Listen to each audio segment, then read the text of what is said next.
Dear student, इस video में हम लोग इंक्रीजिंग और डिक्रीजिंग फंक्शन के बारे में डिस्कस करने जा रहे हैं। इंक्रीजिंग फंक्शन क्या होता है? इंक्रीजिंग फंक्शन का मतलब है कोई ऐसा फंक्शन हो जो कि x का मान जैसे जैसे बढ़ता जाए वैसे वैसे y का मान भी बढ़ता जाए। ठीक है, जिस तरह से ये हमारा यहाँ पर कोई फंक्शन है, यहाँ देखिए ये बढ़ रहा है, जैसे जैसे x मेरा बढ़ रहा है वैसे वैसे मेरा y भी बढ़ रहा है। फिर इस रीजन में आकर के वो x के बढ़ने से y का मान जो है बहुत ही स्लाइटली इंक्रीज कर रहा है या तो बिल्कुल ही इंक्रीज नहीं कर रहा है। फिर उसके आगे जो है फिर वो जैसे जैसे x इंक्रीज कर रहा है y का मान भी इंक्रीज कर रहा है। लेकिन ये पूरे ही interval from a to b में कहीं भी ऐसा नहीं हो रहा है कि x के बढ़ने के साथ y का मान जो है वो डिक्रीज कर रहा है। ऐसा नहीं हो रहा है कि ऐसे होके ऐसे हो गया, ऊपर जाके ग्राफ फिर नीचे आना शुरू हो गया, तो ऐसा नहीं है। ये लगातार या तो इंक्रीज करता जा रहा है या तो कहीं पर कांस्टेंट हो गया है या फिर उसके बाद इंक्रीज कर रहा है। तो ऐसे फंक्शन को इंक्रीजिंग फंक्शन कहते हैं। ओके, लेट कर लेते हैं कि F is a function from domain in close interval a, b to set of real number, b continuous in close interval a, b and differentiable in open interval a, b। अब यहाँ हम देखते हैं कि इसका कंडीशन क्या है, किस कंडीशन पे कोई फंक्शन इंक्रीजिंग होता है। ठीक है, तो अभी देखिए ग्राफ से ये क्लियर है, हमारा ग्राफ से अगर ये इंक्रीजिंग फंक्शन है तो अगर मैं डोमेन का कोई भी दो पॉइंट अगर मैं लेता हूँ x1 एंड x2 मान लीजिए, तो x1 पे यहाँ y का मान क्या है f ऑफ x1 और x2 पे y का मान है f ऑफ x2। तो as it clear from the figure, इस फिगर से क्लियर है कि x2 greater than x1, then f of x2 is greater than f of x1। ठीक है ना, कि अगर x2 ग्रेटर है x1 से तो हमारा f of x2 is also greater than equal to f of x1। Equal to मैं इसलिए यहाँ पे लिख दिया कि कहीं भी किसी रीजन में इस तरह का ऐसा हो सकता है कि थोड़ा वो स्ट्रेट हो गया हो, पैरेलल टू एक्स एक्सिस हो गया हो, पैरेलल टू ग्राफ जो है पैरेलल टू एक्स एक्सिस हो गया, तो उस समय तो हमारा ये इक्वल हो जाएंगे ना y का मान, इस पूरे रीजन में y का मान क्या होगा, इक्वल रहेगा। ठीक है ना, तो इसलिए याद रखना है कि इंक्रीजिंग फंक्शन के लिए अगर हमारा x2 ग्रेटर है x1 से in domain, then f of x2 is greater than और equal to then f of x1। ठीक है, और या तो अगर डिफरेंशियल के फॉर्म में अगर आप लिखना चाहते हो तो याद रखिएगा f dash x greater than equal to 0। यानी कि मैं फिर रिपीट कर दे रहा हूं कि इंक्रीजिंग फंक्शन के लिए याद रखना है कि यहाँ पर इक्वल का भी साइन लगता है, यहाँ पर इक्वल का साइन लगता है। ठीक है, और चूंकि f डैश एक्स तो डिफरेंशिएबल तो जानते हैं ना कि किसी भी क्लोज इंटरवल के जो एंड पॉइंट्स होते हैं वहाँ पर वो डिफाइन नहीं होता है, इसलिए हमेशा याद रखिएगा कि for all x belongs to open interval a, b लिखना है। ओके, तो हम लोग क्या सीखे यहाँ पर कि ये कि इंक्रीजिंग फंक्शन के लिए, जैसा कि ये ग्राफ है इंक्रीजिंग फंक्शन, उसके लिए याद रखिएगा कि अगर x2 ग्रेटर x1 से तो f of x2 is greater than और equal to f of x1, और डिफरेंशियल के फॉर्म में फर्स्ट डेरिवेटिव के फॉर्म में अगर हम लिखे तो f dash x greater than equal to 0। Okay, अभी यहाँ सेकेंड, अभी इसी इंक्रीजिंग फंक्शन में कहीं कहीं ऐसा लिखा रहता है strictly increasing function, strictly increasing function. तो आप यहाँ पे थोड़ा सा डिफरेंस इन दोनों में देख लीजिए। स्ट्रिक्टली इंक्रीजिंग का फंक्शन का मतलब है कहीं भी जो है ये पैरेलल टू एक्स एक्सिस, ये ग्राफ जो है कहीं भी पैरेलल टू एक्स एक्सिस नहीं होता। जैसे जैसे एक्स इंक्रीज करता है वाई भी लगातार इंक्रीज करता जाता है। जबकि इस ग्राफ में आप ध्यान से देखिए तो थोड़ा सा यहाँ पर कुछ ऐसा भी हो गया है कि वो पैरेलल टू एक्स एक्सिस हो गया, जबकि इसमें ऐसा नहीं होता है। लगातार जो है एक्स के बढ़ने के साथ वाई का मान भी बढ़ता जाता है। तो इस स्थिति में हम लोग जो है उसको स्ट्रिक्टली इंक्रीजिंग फंक्शन कहते हैं। If x2 is greater than x1 then f of x1 is greater than f of x1, f of x2 is greater than f of x1 और f dash x greater than 0। तो इन दोनों में basic difference क्या है, तो ये ध्यान रखने को। इंक्रीजिंग फंक्शन में हम इक्वल टू भी साइन लगाते हैं, इक्वल टू का भी साइन लगाते हैं, जबकि स्ट्रिक्टली इंक्रीजिंग में हम इक्वल टू का साइन नहीं लगाते, क्योंकि यहाँ कहीं भी एफ डैश एक्स जो है 0 के इक्वल कभी नहीं हो सकता। पैरेलल टू एक्स एक्सिस जो है कभी वो नहीं हो सकता, स्ट्रिक्टली इंक्रीजिंग अगर है तो।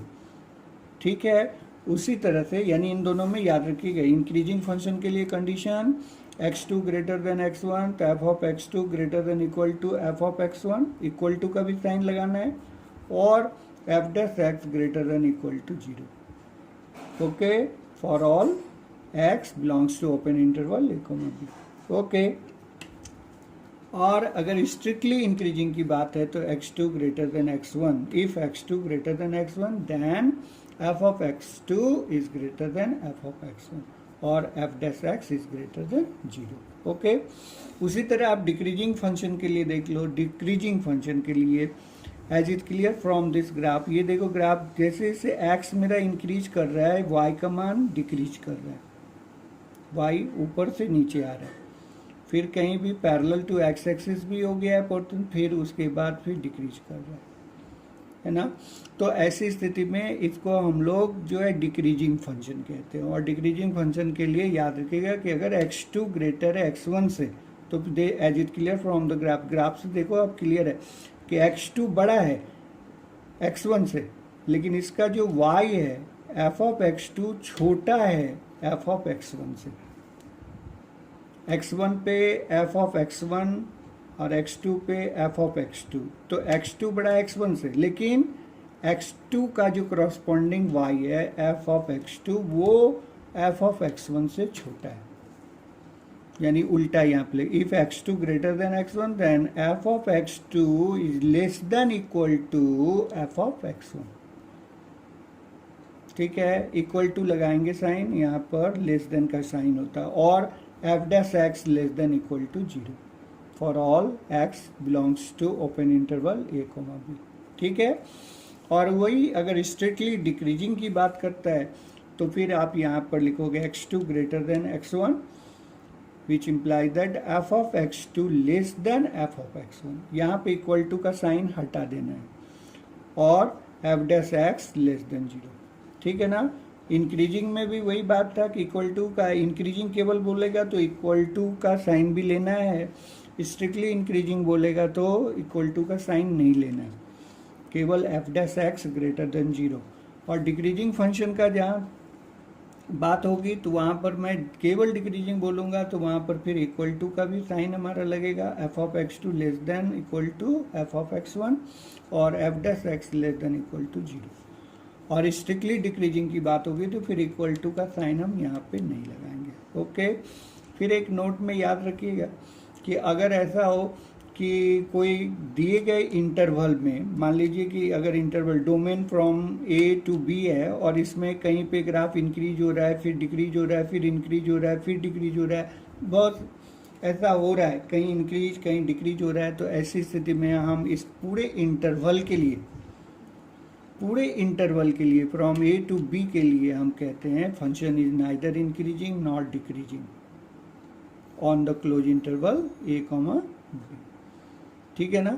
भले ये बात अलग अलग अगर मैं बोलूँ तो फ्रॉम a टू b मैं कह सकता हूँ इंक्रीज कर रहा है, c टू d मैं कह सकता हूँ डिक्रीज कर रहा है, d टू e मैं कह सकता हूँ इंक्रीज कर रहा है, और e टू b ये फिर मेरा डिक्रीज कर रहा है। लेकिन ओवरऑल अगर फ्रॉम ए टू बी की बात किया जाए तो ना ये इंक्रीज कर रहा है ना तो डिक्रीज कर रहा है। Okay, neither increasing not decreasing. ठीक है, भले ये अलग अलग इंटरवल के लिए मैं इसको कह सकता हूँ कि ये इंक्रीज कर रहा है और डिक्रीज कर रहा है। ओके फिर अगर आपका f dash x equal to zero हो जाए पूरे ही open interval a comma b, x का मान चाहे मैं कुछ भी रखूँ वो हमेशा f dash x equal to zero, तो ऐसे फंक्शन को हम लोग कांस्टेंट फंक्शन कहते हैं। क्योंकि ऐसा कोई भी फंक्शन जिसका f dash x equal to zero आता है, इसका मतलब है कि वो फंक्शन का ग्राफ जो होगा बिल्कुल इस तरह का होगा, पैरेलल टू एक्स एक्सिस, इस तरह का ऐसा ग्राफ होगा, इस तरह। तो ऐसा ग्राफ होने का मतलब क्या है, उसको मैं कांस्टेंट फंक्शन बोलूँगा। ठीक है ना, पूरे इंटरवल के लिए अगर f dash x equal to zero आता है तब मैं उसको कांस्टेंट फंक्शन कहता हूँ। ओके, अब देखिए कुछ सिंपल क्वेश्चंस है। एक्सरसाइज 6.2 के जो पहले शुरू के जो 4-5 क्वेश्चन है वो तो बहुत ही सिंपल है। जैसे देखिए यहाँ पर क्या, show that the function given by f x equal to 3x plus 17 is strictly increasing on R. दिखाना है स्ट्रिक्टली इंक्रीजिंग, तो याद रखिएगा f dash x greater than zero दिखाना है आपको। तो यहाँ लिखिए f x equal to 3x plus 17, इसको डिफ्रेंशिएट करिए, f dash x equal to कितना आ गया 3, 3 is always greater than zero, 3 is always greater than zero, so f is strictly increasing function. Okay, फिर देखिए यहाँ पर है show that the function given F x equal to e to the power 2x is strictly increasing function, दिखाना है on R. तो F x equal to आप लिखो ई टू द पावर 2x, इसको डिफ्रेंशिएट करो तो f dash x equal to क्या आ जाएगा, चूंकि 2x को t मानेंगे तो e to the power t का तो e to the power t ही लिख देंगे, फिर 2x का डिफरेंशियल करेंगे तो 2 आएगा, तो 2 से मल्टीप्लाई कर देंगे, तो 2 into e to the power 2x।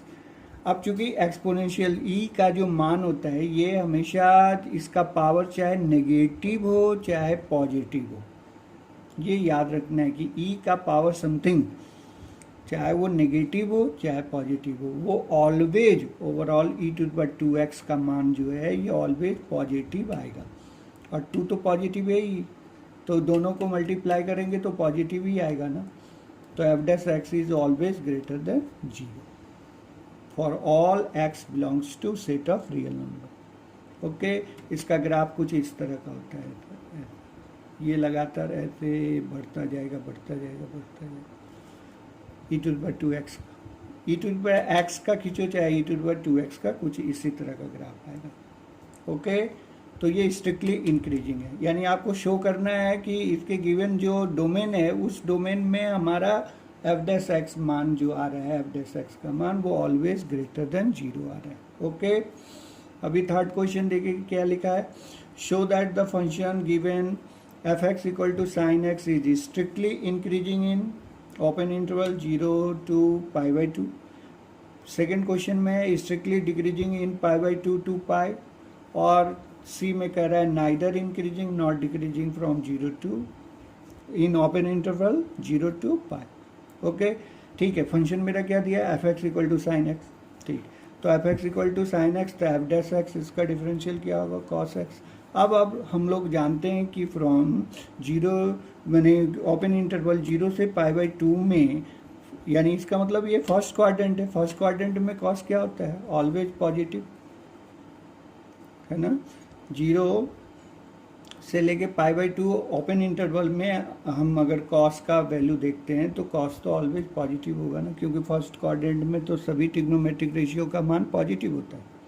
Okay, तो इसलिए हम यहाँ पे लिख देंगे कि इन ओपन इंटरवल 0 to π/2 में cos x is always greater than 0, so therefore f dash x is greater than 0, therefore f is strictly increasing in open interval 0 to π/2। okay, in π/2 to π, तो सेकेंड क्वाड्रेंट में हम लोग को मालूम है कि cos negative होता है, तो cos x is less than 0, so therefore f dash x less than 0, therefore f is strictly decreasing in π/2 to π in open interval.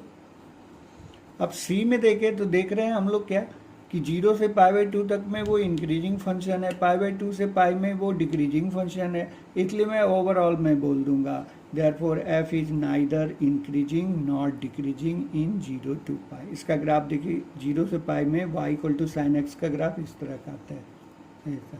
तो देखिए 0 से π/2 तक में ये इंक्रीजिंग है, π/2 से π में ये डिक्रीजिंग है।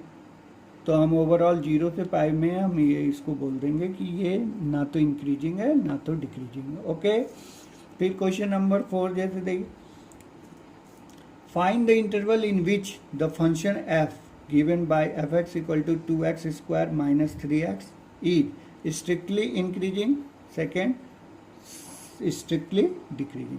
यानी अभी ये आपको खुद से इसका इंटरवल मालूम करना है, इंटरवल खुद से मालूम करना है कि किस इंटरवल में ये स्ट्रिक्टली इंक्रीजिंग है और किस इंटरवल में ये स्ट्रिक्टली डिक्रीजिंग है। तो उसकी क्या करते हैं, पहले fx = जो फंक्शन है वो लिख दिए, इसको डिफ्रेंशिएट करेंगे, f' लिखेंगे 4x - 3। ओके, अब मैं क्या करूँगा, इसको डिफ्रेंशिएट करूँगा। डिफ्रेंशिएट करने के बाद इसमें अब f' के जगह पर 0 फाइंड कर लेंगे। यहाँ पर हम f' = 0 लिखेंगे।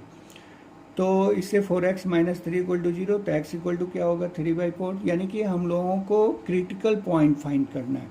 f' = 0 रख करके हम इसका क्रिटिकल पॉइंट फाइंड करेंगे कि कहाँ से वो इंक्रीज कर रहा है और कहाँ से वो डिक्रीज कर रहा है। ठीक है ना, जैसे कि आप इस ग्राफ में देख सकते हो ना, इसका क्रिटिकल पॉइंट π/2 है। देखिए π/2 से पहले ये डिक्रीज कर रहा है, π/2 से π/2 के पहले ये 0 से π/2 तक में ये इंक्रीज कर रहा है और फिर π/2 से जो है फिर ये यहाँ डिक्रीज कर रहा है ना। यानी π/2 से ये इंक्रीजिंग और π/2 जो पॉइंट है x का वहीं के उसके पहले इंक्रीजिंग और उसके बाद जो है डिक्रीजिंग, यानी वो पॉइंट को क्रिटिकल पॉइंट कहते हैं जहाँ से कि फंक्शन इंक्रीजिंग से डिक्रीजिंग या डिक्रीजिंग से इंक्रीजिंग होता है। ठीक है, उसको क्रिटिकल पॉइंट कहते हैं।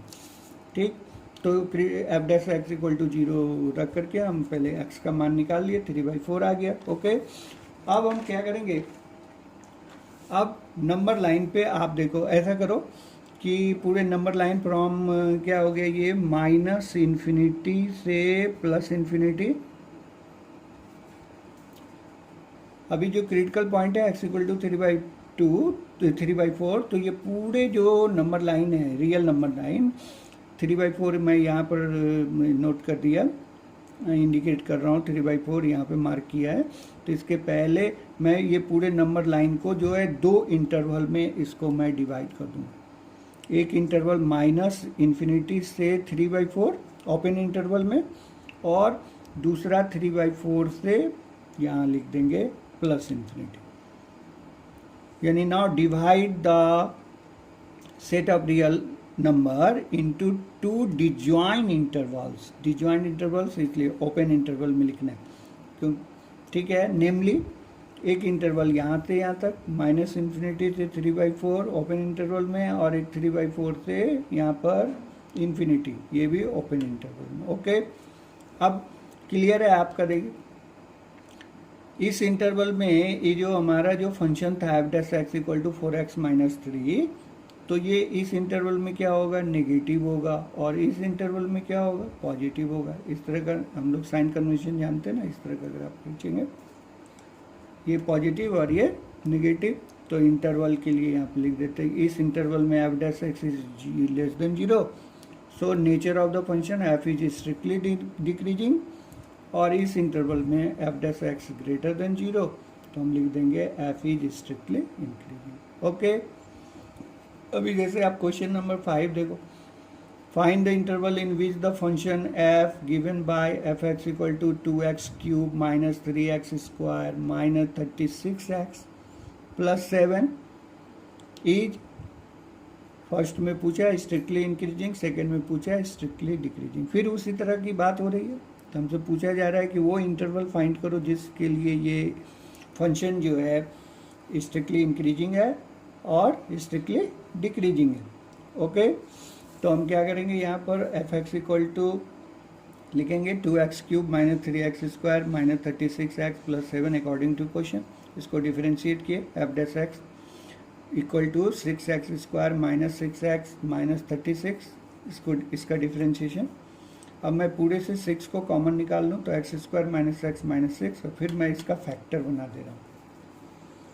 फैक्टर बना दिया तो 6x प्लस 2 एक ब्रैकेट में, दूसरे ब्रैकेट में x माइनस 3।